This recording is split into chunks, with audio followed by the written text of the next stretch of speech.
Okay, we're very lucky to have my good friend Steve Noseworthy with me here for this interview. Steve is a very talented functional medicine practitioner. He's a chiropractor. He specializes in neurology and functional medicine. And I think we met 15 years ago in Somewhere around there, 2008-ish. 2008-ish. And I remember at the time I was teaching seminars all over the country almost every single weekend for X Energetics, which some of you may know is a nutraceutical company, teaching courses in functional medicine. And at that point, I was asked to put together a team of really talented practitioners to help teach seminars because we were doing seminars with various topics like blood chemistry and functional endocrinology and brain neurochemistry and all these seminars I had organized for Apex Energetics. And we didn't have we had much more demand than we had speakers. And I'm like, okay, I got to find people I trust that I know are real clinicians working with real patients that really know the material. And I think that's when we first started connecting. So I remember what I was impressed by you was the depth of questions you were asking about clinical cases.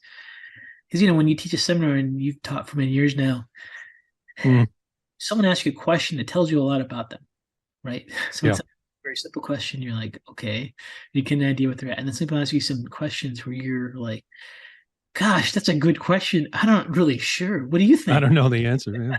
Answer. So that's really how I built my team is when I met practitioners all throughout the country. I got to know them pretty well. I really got to understand how they practiced and that they were actually highly skilled and highly motivated to learn and really were invested in really becoming the best they could be. I'm like, okay, that's the person we want on our team. So then you joined teaching for many years, 15 years plus years, right?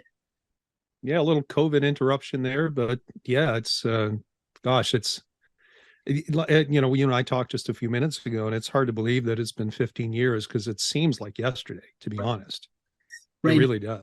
I remember when you were first speaking, I talked to different people, and they're like, "Oh yeah, Steve is way better than you. He's so good." No,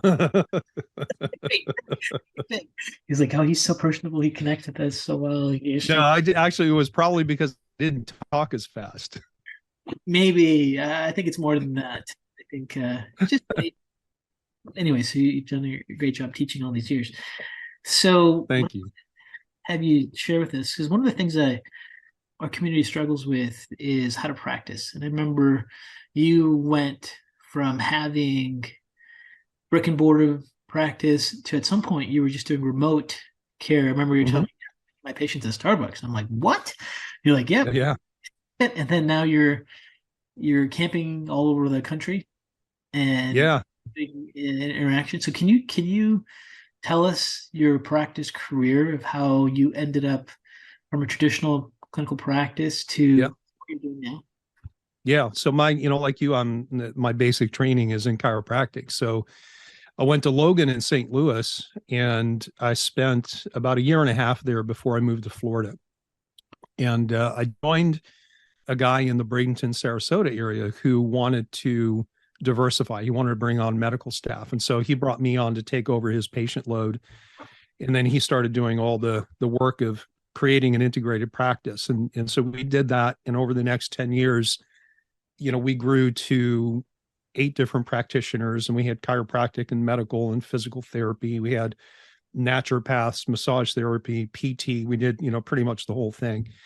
And I got to the point where, for different reasons, I wanted to go out on my own, which I did. And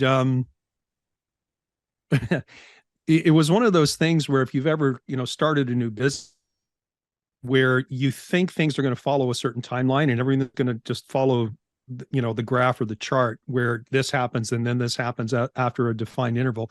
Well, we were supposed to be open in 3 months. We had a building that we had to do some build out. That got delayed. Then the whole thing got canceled. We had to find another location. And long story short, it was a year from the time I left the group practice to when I opened my doors in my individual practice. And it was in and around that time that I actually met you, and I went to the first blood chemistry course where you and I first met. And so I had this period of time where I thought that I was going to be open in a month. And so I started advertising in a local health magazine. And I started getting phone calls from people, and they were saying, like, I want to come see you. And like, oh, I'm so sorry, I don't have an office yet. And so I developed this waiting list of people who wanted to know the moment that I was open. Well, that kept getting delayed. Like 1 month turned into 2, turned into 3. And this lady called me one day and she said, I want to come see you. And I said, well, I'll put you on my wait list. And she said, I need you now. I need help now. I will come to your house. And I said, no, you won't. And she said, well, you can come to my house. And I said, I don't think that's going to work either. And she said, I'm desperate. I'll meet you anywhere. And so I just like popped into my head. I said, well, let's meet at Starbucks. And so I trundle off to Starbucks with a briefcase. And in there, I've got lab requisitions. I've got a saliva test kit. I've got a stool kit. I've got I don't know what I'm doing at this point. Like, this is one of my very first cases. And so we met at Starbucks. We sat outside. This was in Florida. She bought me coffee. We spoke for about an hour. And at the end, I said, okay, well, here's what I think we need to do. And I started pulling out a lab requisition and filling out tests that I want to run. And while I'm doing that, she said to me, well, how much do I owe you? And I hadn't even thought that far ahead. And so I said the first number that came into my head, and she wrote me a check and handed it to me across the table. And that moment helped me understand that my practice could be anything I wanted it to. And honestly, for a period of time, I thought about being the Starbucks doc, because we had so many headaches in trying to get this office up and running that, of course, we didn't do that because we had too much money invested in it at the time.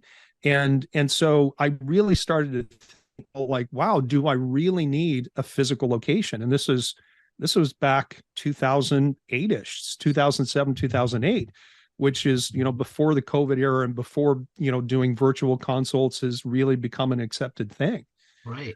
And so that was one of my very first functional medicine experiences, was this mind expanding encounter with somebody who was willing to pay me money just to sit down and talk to them and help them figure out their health issues, which was honestly, and I don't know about you, this was a hard transition for me to go from chiropractic and neurology, where you're used to being in a room with a person and using your hands and doing things, right, to just getting paid to sit down and give your opinion about stuff. Right. That was a hard transition for me. Okay. I can understand. Yeah. Yeah. So anyways, that, between then, we opened, and I don't mind being completely transparent about this, but we opened that office, which is a beautiful office in Sarasota. We had a big physical therapy suite and, digital x-ray. We pretty much had everything. And we opened about 6 months before the economy crashed. Oh no. And we didn't survive. I mean, it was crazy. It was crazy how that impacted us. And so we ended up losing everything and had to start over.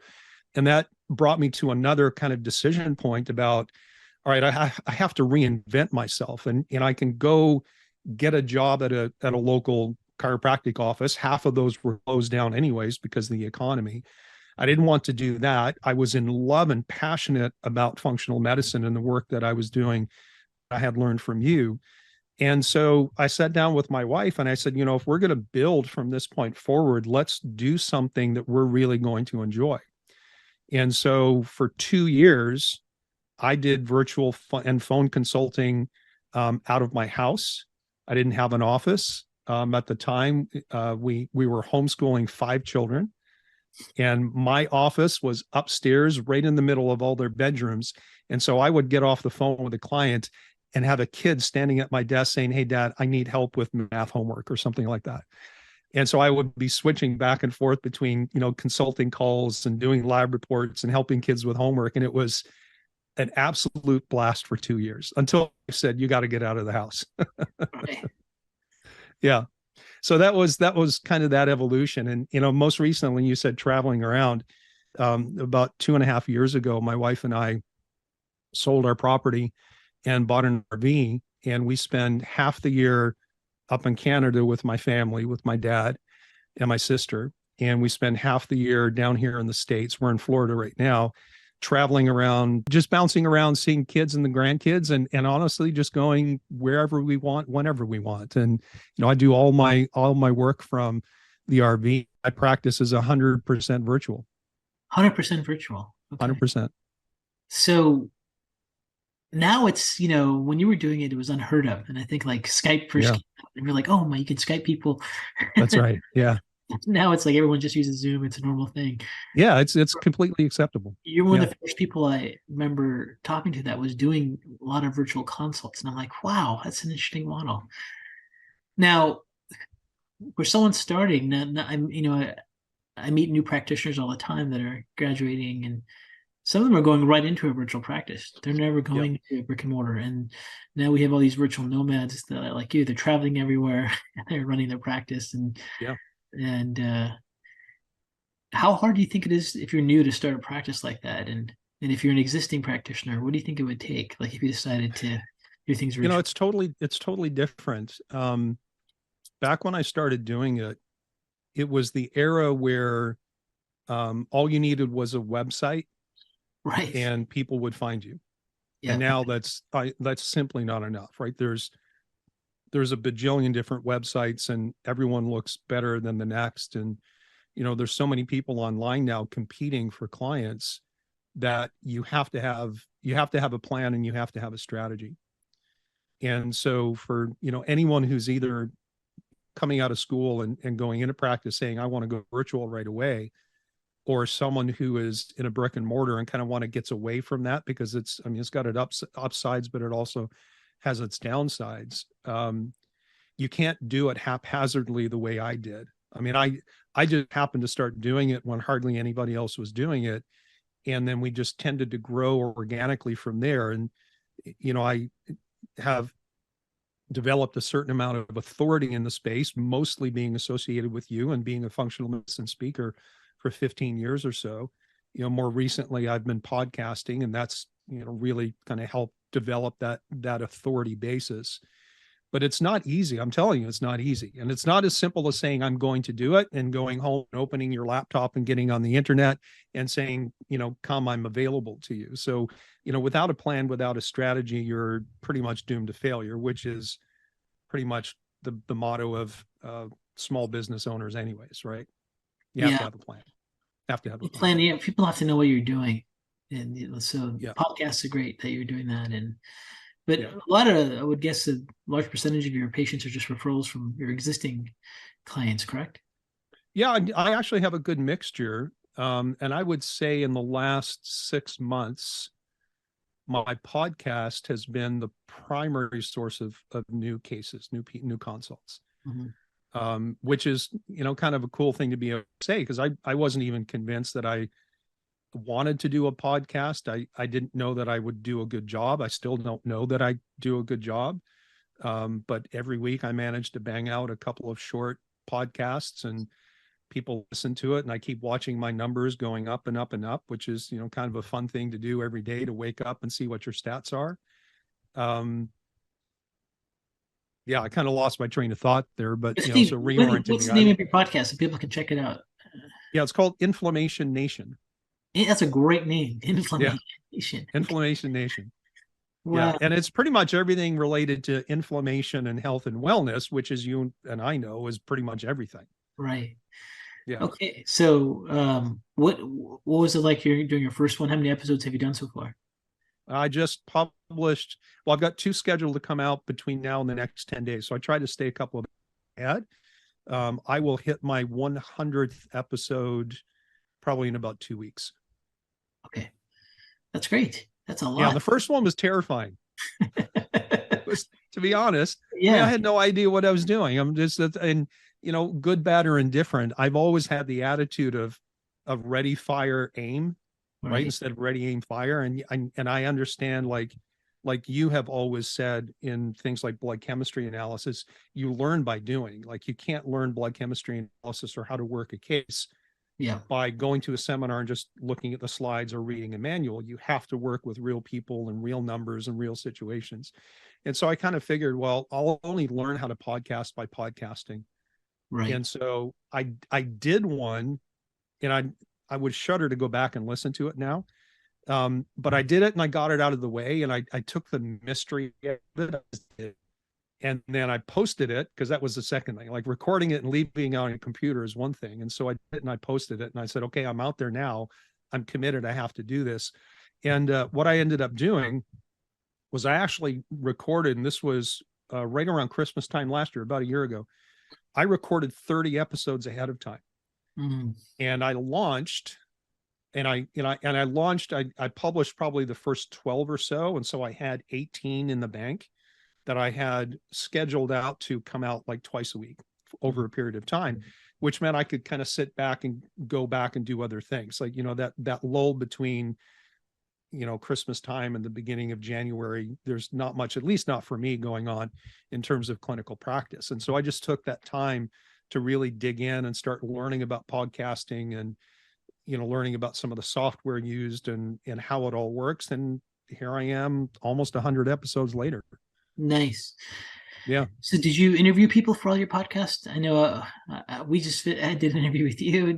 We just did one. Yes. Yeah. And that's going to be a different podcast. If I didn't explain that, I have my client facing podcast, which is Inflammation Nation, and that's for healthcare consumers. And the whole point of that is to help them become kind of semi-independent of conventional medicine, right? Helping them understand concepts and maybe debunking some myths and some mysteries and things that are out there. And it's really educational.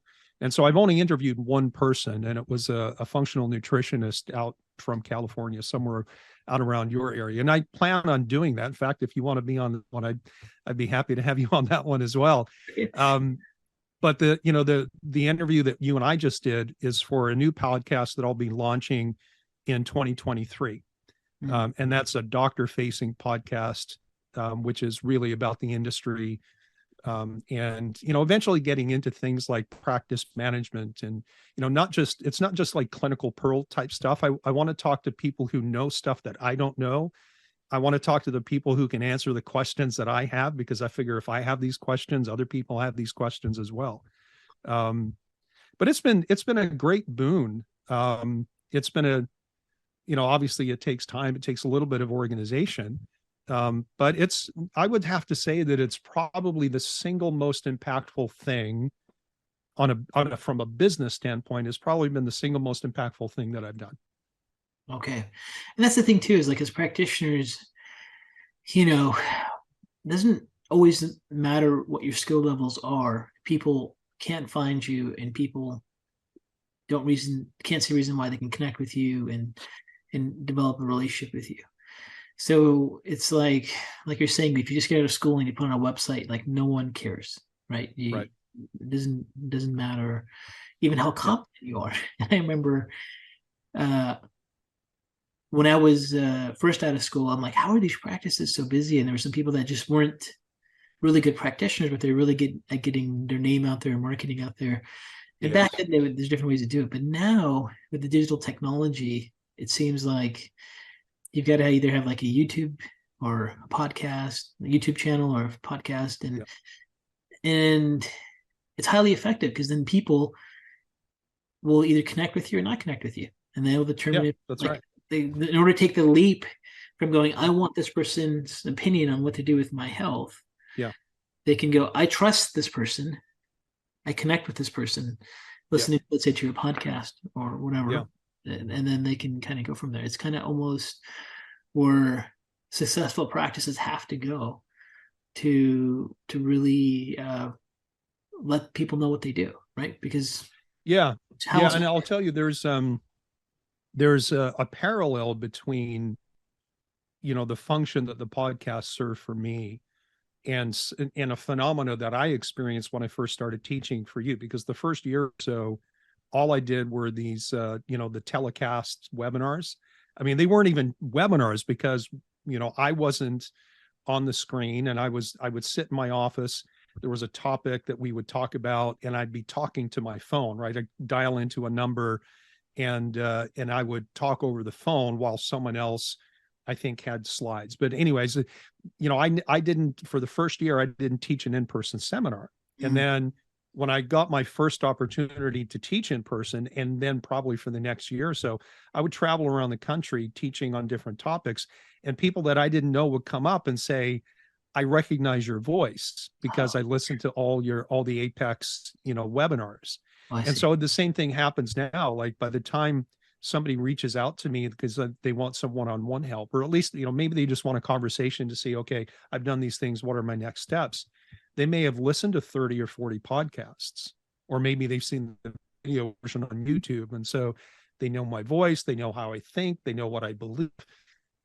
In some cases, they've seen my face, and it builds a degree of it's not just about being able to position yourself in terms of authority on a topic. It's about developing the familiarity, because there's so many people out there. How do you distinguish, number one, who's a good clinician and who's not? Right. And people are more inclined, like if you have two people who seem to be equally well qualified, someone will always say yes to the person they feel comfortable with. Right. And that's one of the benefits of doing, something like podcast or having a presence on social media. That's, difficult to do with a static website. And, I don't know if this is where you want the conversation to go, but, like I said, back when I first started doing the virtual stuff, all you needed was a website. People will find you and they would call your office. Now websites, the function, as I'm sure have completely changed to the point you have landing pages and you have sales funnels, and you walk people through your process, and then you use all your social media to get people to go to your website, to go through the process, to get to the point where they maybe buy a course from you, or they call your office to come see you. Right. That's, so it's all these different moving pieces. And so back to the idea of, what does a new graduate do coming out of school who wants to go virtual? Man, you got to have your ducks in a row. Right. It's not just going to happen. Right. And also for practitioners that are maybe moving into functional medicine more from a whatever kind of practice they had before, and they're trying to let people know what they do. Like they have to have something out there.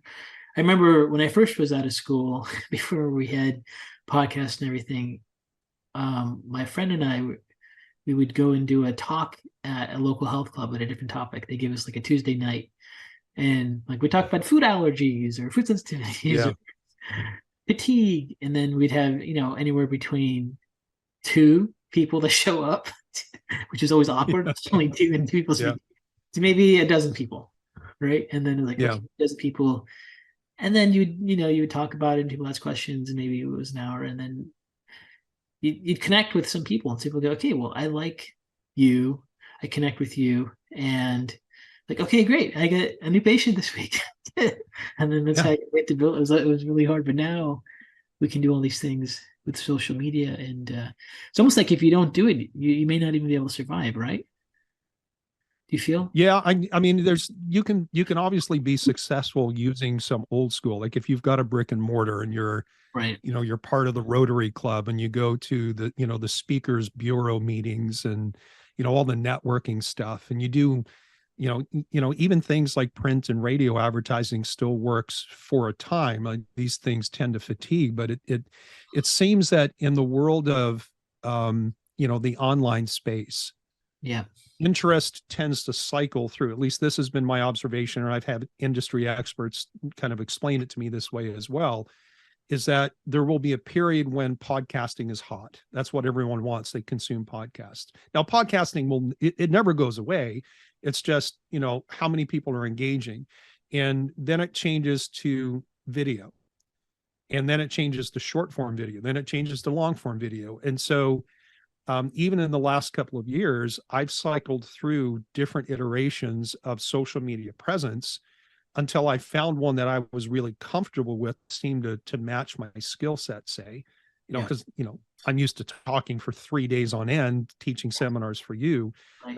Filling up 20 minutes of a topic I love is not hard at all. Right. Right. And so, and that's maybe another bit of advice is that just because you see somebody being successful doing one thing doesn't mean you should do that one thing. Right. Right. Part of that decision matrix, if you will, is to figure out, let's call it your superpower. Like what's your superpower? Are you good at speaking? Are you good at writing? Maybe you do better with a blog, or maybe you're better on video, drawing on a whiteboard. Like, everyone's just a little bit different.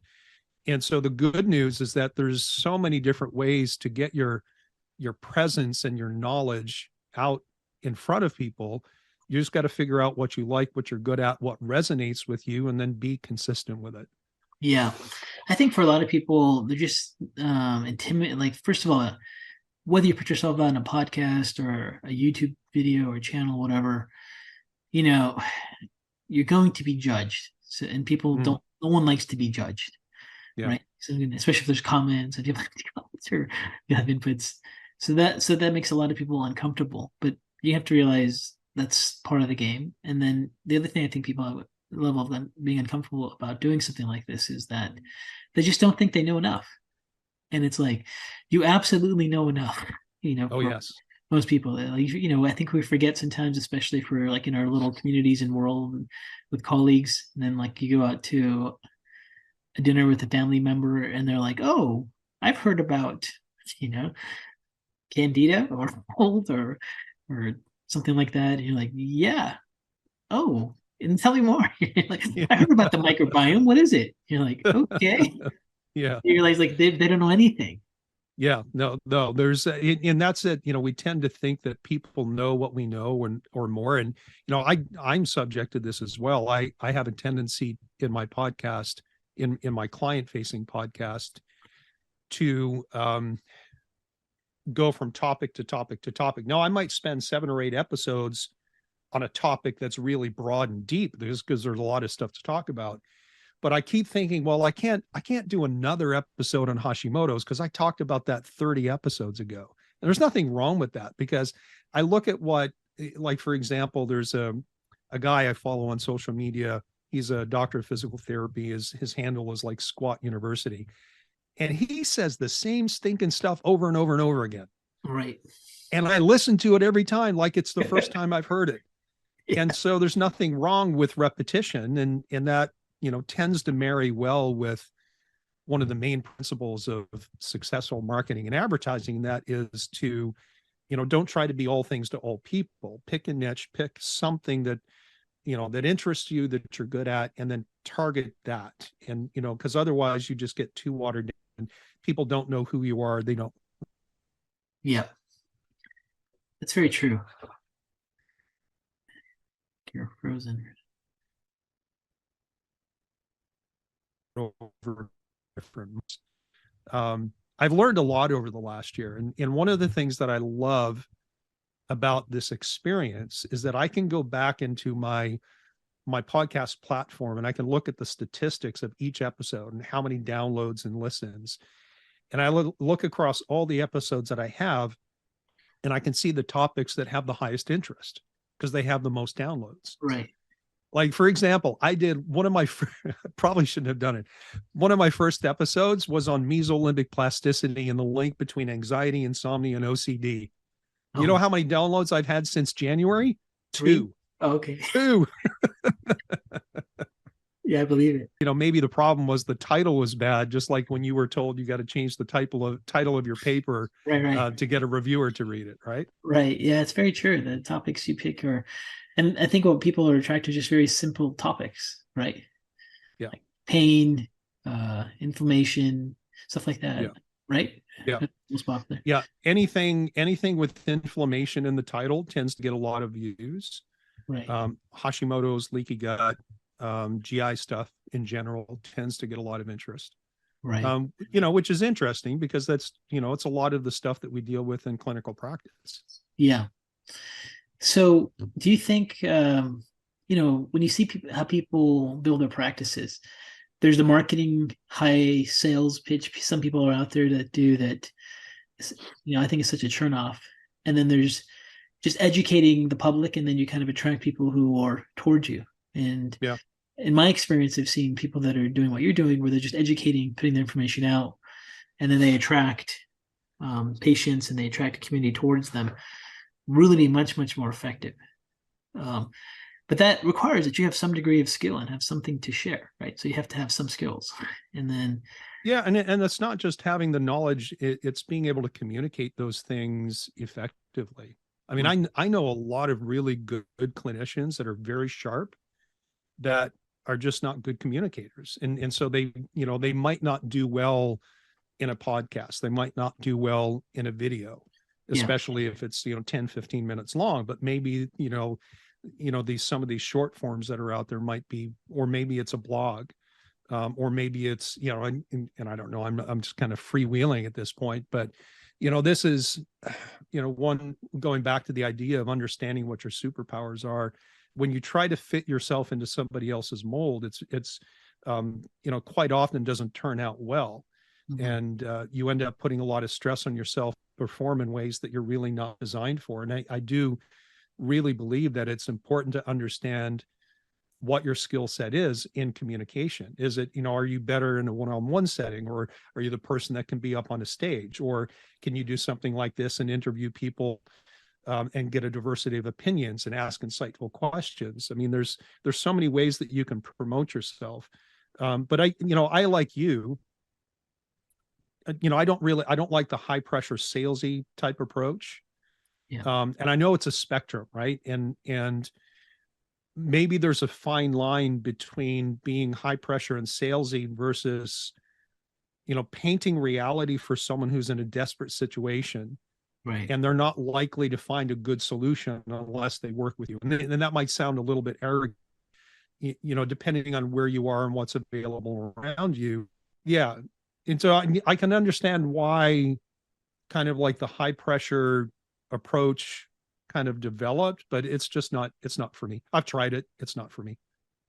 Yeah, and I think at the end of the time, you build the wrong vibe, you bring the wrong energy, and if you're just yourself doing what you're doing, like a podcast or a YouTube channel, or and just being yourself, um, Yeah. you get people that just want that. They want you or who you are. Yeah. And the other, I know for me personally, what really helped my practice was when I wrote a book, and the first book I wrote, a thyroid book. I mean, my practice literally became, we had to turn the phones off. Like once that book came out, Well, like, you became world known at that point. and it was like, okay, well, why didn't I do this before? And Yeah. so if you don't feel comfortable doing interviews, you're not good at communicating that way. Even writing a book, and these days you can write books really easily and publish them on Amazon. Years ago, you had to find a publisher. Now you do it Yeah. all yourself, and bookstores don't even really exist anymore. There are people just Yeah. buying No. Amazon, and even if it's just a small little booklet that has some things on there, that could be a good way to help build your practice. Do you miss being with people one on one, or do you find that you're getting because one of the things that's important as a practitioner is a sense of purpose, feeling like you're helping someone, and it's just different digitally than it is in person. Have I you would met? say I did in the beginning. Okay. I've adapted, and the trade-off for me is that if I was in a place where I had to be in a physical location, even if it was only 3 days a week, I wouldn't have the freedom that I have right now. Right.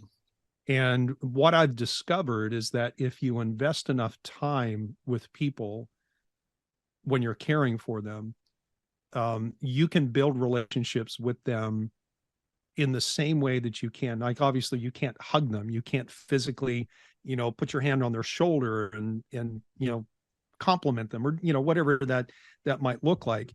So I did miss it in the beginning, but I'm like you, I'm an introvert, and even though I can be with people, and I'm sure you had the same experience. Like, I can teach a 3-day seminar, and I can sustain enough energy and mental focus to get through the material. But after 3 days, I'm done. I mean, Yeah. I need 2 days off Right. after I get home flying from California to Florida. I need 2 days off. Like, I don't want to see anybody. I just want to sleep, eat, and go to the gym and kind of reset, drained.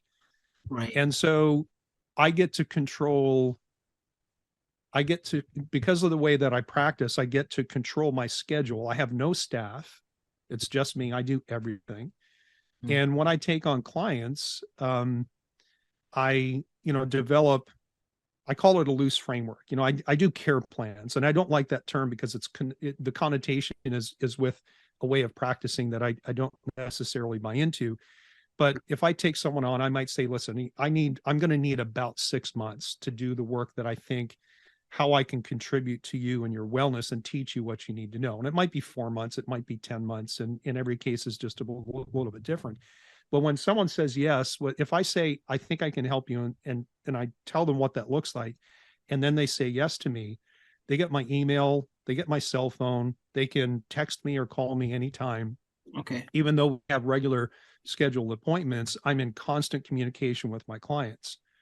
And so I love the freedom that the virtual style practice gives me, but it wasn't, and again, word of warning, it didn't happen just like that. It evolved over a long period of time to what it is today, to the point now where, my schedule is relatively light this week. I've got a son who's getting married here in Florida this weekend. And as soon as that's done, we're packing up and we're driving to Texas, where we're going to spend Christmas. I've got a new grandson who's coming in January.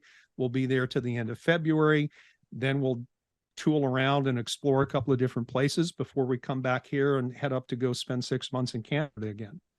Okay. And I can work with my clients the whole time. Right. And That's so, to your question, do I miss it? Not anymore. I did in the beginning, but the sacrifice of freedom and control over time, I would have to give that up to be in a physical location. So run us through how things work for you. So let's say someone is listening to your podcast, they have a connection with you, and then from your podcast they connect to your website, right? Generally, or they might just call me. Because I typically, I put my contact information in the description of the podcast episodes. Oh, I see.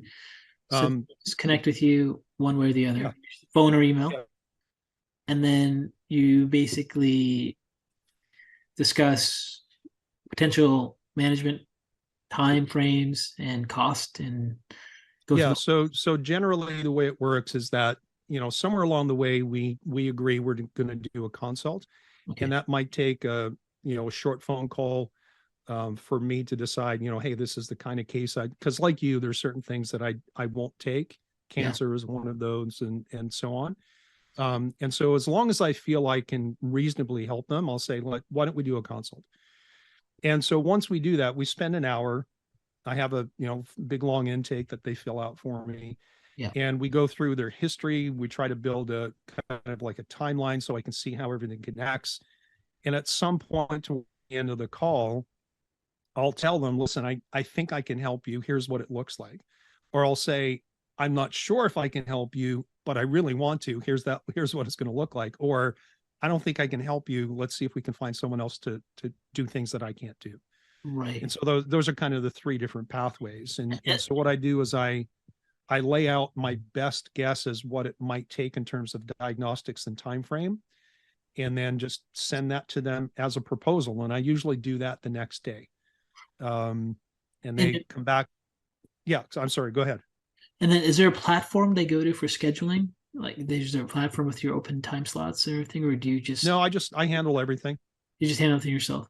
Just handle it all. It's, if you have the right software and know how to use it, then it's quite easy. So you just have like a scheduling software you use? Yeah, I have just a standard chiropractic. Well, it's used for chiropractic as well as functional medicine. Just an EMR, and so it's got scheduling and documentation and which EMR are you using? You like? It's called, well, it used to be called My Practice now, but it's called Simplified Practice. So use that. And I have no formal association with them, but I've used them for probably about 8-10 years or so, something like that. And I'm glad to say that they've adopted a lot of the suggestions that I've given them over the years in terms of like functionality. And how is payment collected? It's all handled straight through the EMR. So they just like so it integrates with like my merchant processing and all that kind of stuff.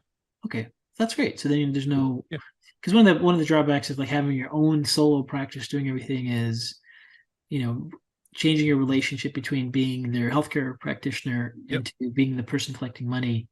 Yeah. So it's just all done automated. So that's not even an issue.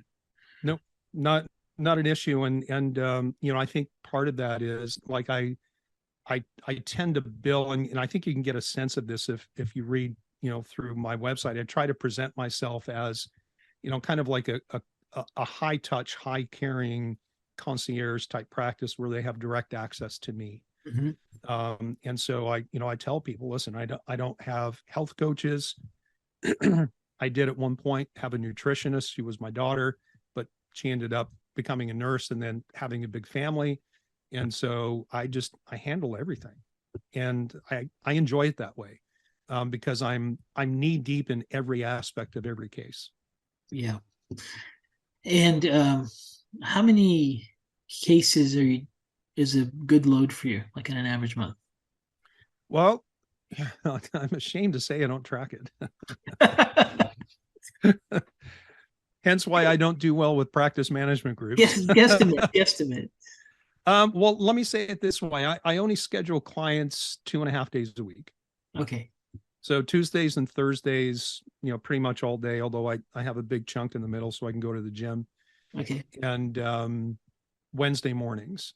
And depending on what my schedule is, I might open a couple of slots on a Monday or a Friday. For example, if I'm traveling and one of my normal client days, I can't do it for whatever reason, then I'll take an appointment or two on a day that I typically use to do administrative work, do my lab reports, do podcasting, social media stuff, whatever.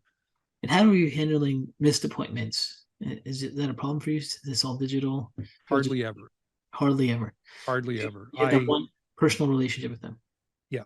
Yeah. And so, I mean, if anything, people will reschedule, but and my system will send out reminders for the appointments.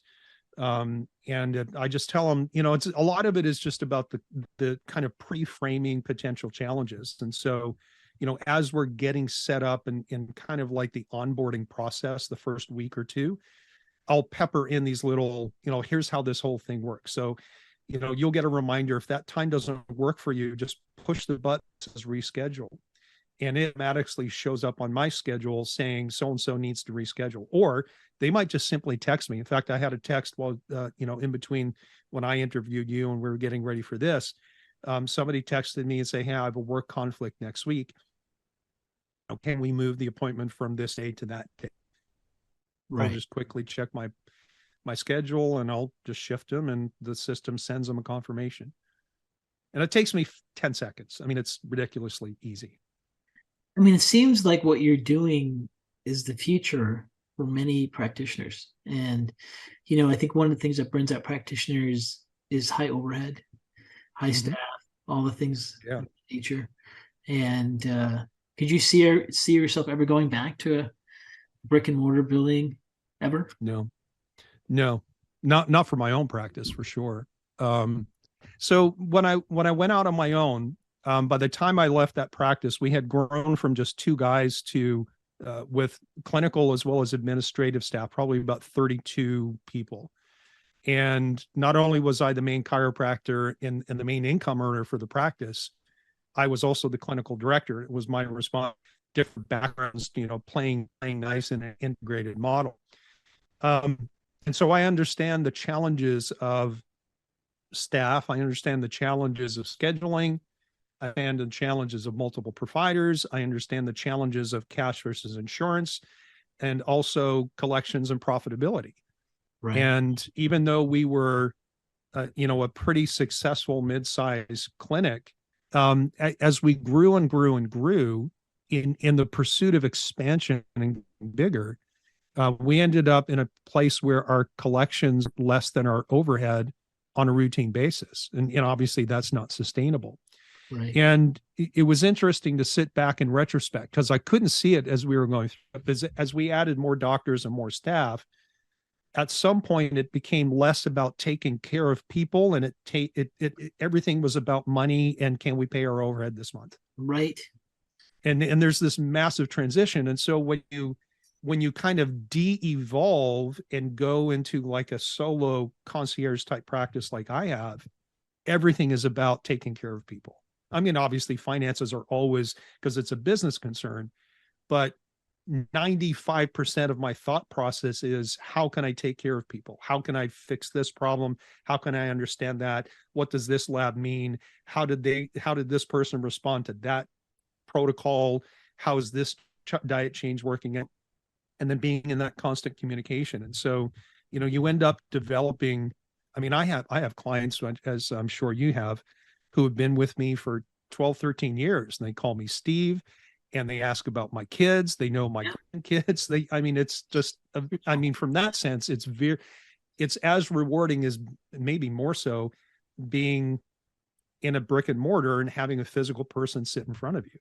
I mean, Right. just the presence of another body doesn't mean you're communing, right? And I have this with the vast majority of my clients.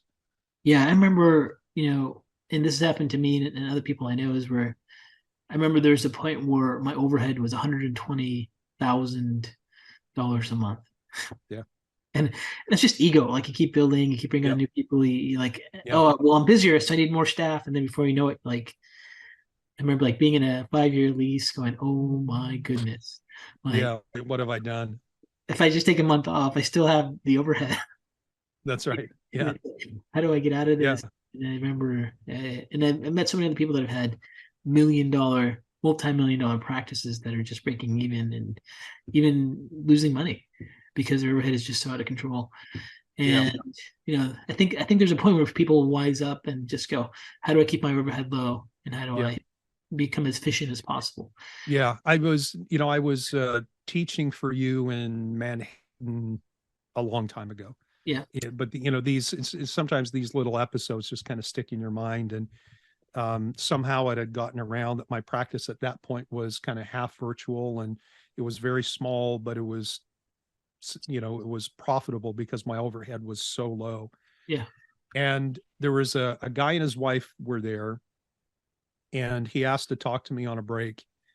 So we kind of walked into a little ante room, and he asked me to talk about my practice. And so I told him a little bit. And as I was talking to him, tears were welling up in his eyes. And this kid was probably early 30s. mm, And he and his wife ran his practice.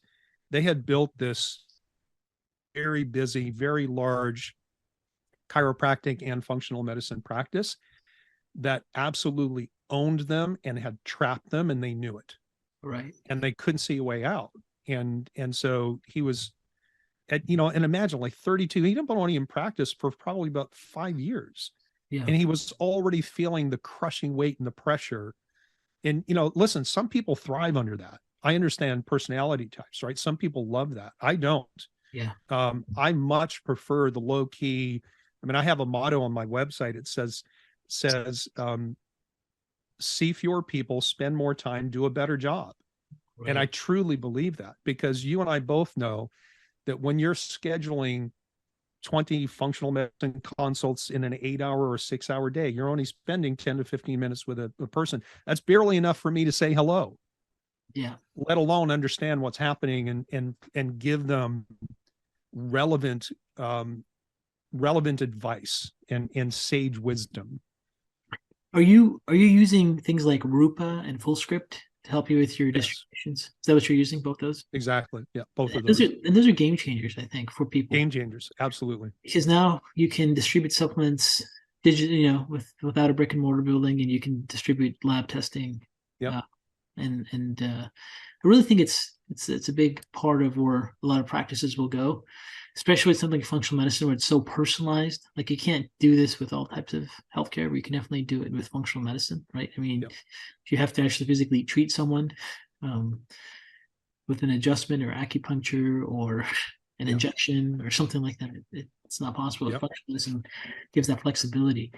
Um, do you do you ever think about quitting when you're done? Or is there a certain point where you feel like I had enough of this? I want to do something different. Where are you at? Because I know you've been doing this for a while. Yeah. I mean, I've had seasons just like you. What You know, do you mean, just like me? well, we talked about this before. Like, just get to the point where, like, nothing's working, nobody's getting better. Um, yeah, no, I've definitely had seasons where I've thought, should I just quit and do something else? And then my thought is like, well, what the heck else would I do? I mean, this is what I'm good at. It's what I'm passionate about. And, I've come to the point where if I have moments now, I understand this is just a moment. It's going to pass. Yeah, Can I see myself doing this in 10 years? Yeah, maybe. But, you just talked about full script and Rupa. um, you know, I think that there are opportunities for other game changing services, let's call them, Yeah. that I've got some ideas on. And so, you know, if I have an Evan in my own career, it would probably be stepping towards that. Yeah. And I think the model that you've been doing early on before anyone else is doing it, and now, you have a full practice where it's all digital, um, and concierge, is really a good place for a lot of people to go when they're transitioning also. Like one of the most common things I hear some practitioners, like a common story would be like a person who's a family physician or practice some type of conventional medicine. They're like, I really want to do functional medicine, but I'm not ready to take the leap yet. Yeah.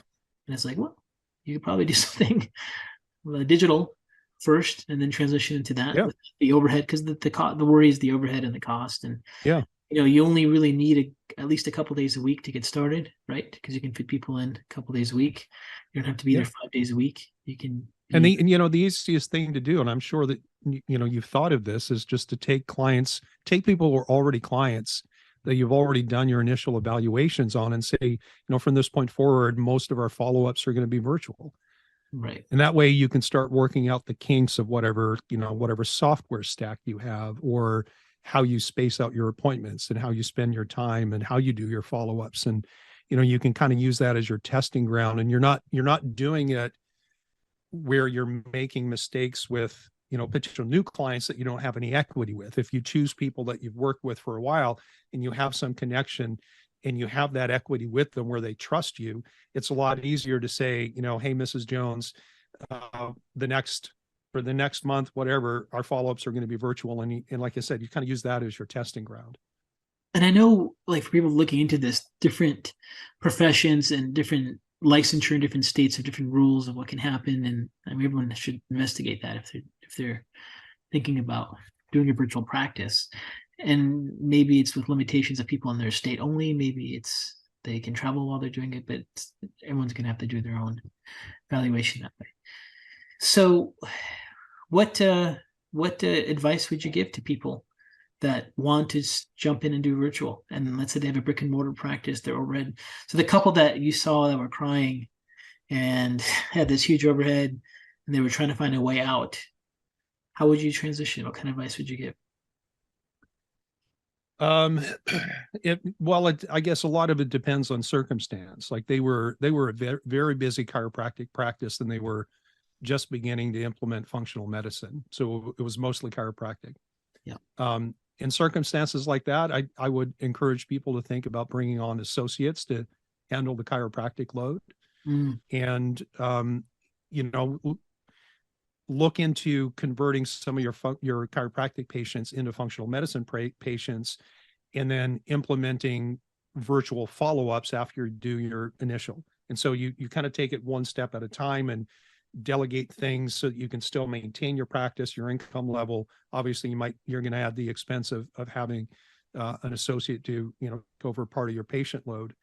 But I would probably even back up further than that, Datis, and say, go see a patient at Starbucks. and start thinking, like, understand that your practice can be whatever you want it to be. If you want a virtual practice, you can have it. You can't snap your fingers to have it. But if your goal is to, you know, they call it the laptop lifestyle, which yeah. is what we have. Like, if I have in fact, it was a couple of years ago, I was teaching in Sanford. And while I was there, a hurricane hit Florida and grounded flights for a week.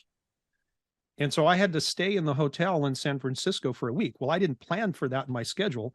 So I just used my laptop down in the dining lounge area and did all my consults in the lobby of this swanky hotel room or hotel lobby. So, like, the flexibility and the freedom is just unbelievable. Now, is it for everyone? No. Yeah. Of course not. Like, we're empty nesters, and we're Yeah. we're in the grandkid stage, and all of our kids are out of the house, so it's very easy for us to do that. Yeah. But I would encourage people to not buy into the idea that you have to have brick and mortar. Right. And I would also caution that, virtual practice might not be for everyone. Right, for sure. Like I interviewed Chris Turnbach, and Yeah. he's got, multiple centers, huge practice, Yeah. total extrovert, loves to be around people. He gets Yep. energized being around people. Can't, leave the practice having, just really loving what he does. I couldn't imagine him with a virtual practice. No. But so it's like a certain personality will dictate that. But a lot of people, um, I think, especially those that want to travel and do things and have more flexibility, could definitely benefit from the model practice you have. And you definitely have been doing it for how many years now? Like over 10 years? In some form, since about 2010. Wow. So 12 years. So this works. Yeah. So we finished each interview with like, what are your suggestions to new people in functional medicine, and what are your suggestions and advice for people that have been in functional medicine for a long time and you know have done it all? And what kind of advice would you give both those groups? Do you mean in like on the clinical side or on the like practice development side? Whichever you think is most important. Would you? Well, for people who are getting into functional medicine new on the clinical side, I'm just going to echo you. You have to understand physiology, and you have to think from a systems and mechanism standpoint, right? That's the best big picture advice I can give. The second piece, man, if you find yourself developing a practice that you don't like, stop. That's good advice. Stop. Like, because the further you get down the road, the harder it is to change things. And so, practice when you're new and you're just out of school, practice is it's exciting, it's energizing, and it's very easy to put your nose to the grindstone and then lift your head up 7 years later and go, good God, what have I done? Yeah. Very easy to do that. Right. For the old salty dogs that have been around for a while. Yeah. I don't know. I kind of see the same thing. Like in terms of your practice, like if you don't love your practice, do something different. Figure out what it is you don't love. Right. And stop and do something different. And this is one of the things that I found myself doing subconsciously in the beginning, and now it's an intentional thing, is that every once in a while I will intentionally revamp everything I do, just to keep it all fresh. And in fact, we've talked about this in the brain seminar that we teach before, how the brain loves novelty, and if you're doing the same thing the same way all the time, your brain in 10 years is not going to be as good as you're constantly doing new things or doing the same things in new and different ways. Right. And so, for people who have been in practice a while, I mean, obviously, if you're happy, that's not a big deal. But for someone who's not happy or just wants a new challenge, functional medicine or becoming a better clinician is always a great option. And there's so many different learning opportunities. And hats off to you for the work that you've done, not just with Apex Energetics, but with the Karazin Institute. I think that you have I think you've had an indelible impact on our profession. Thank you. I don't think your name will be forgotten quickly. Well, thank you. That's very kind, Steve. You're very welcome. Okay. Well, thank you so much for your time. And I hope you have a good time with your grandchildren and safe travels. And hopefully we get to talk soon. Yes. If we're traveling with the RV over in your area, I'll come knocking on your door. Yeah. If you're in San Diego, let me know. All right. Good to see you.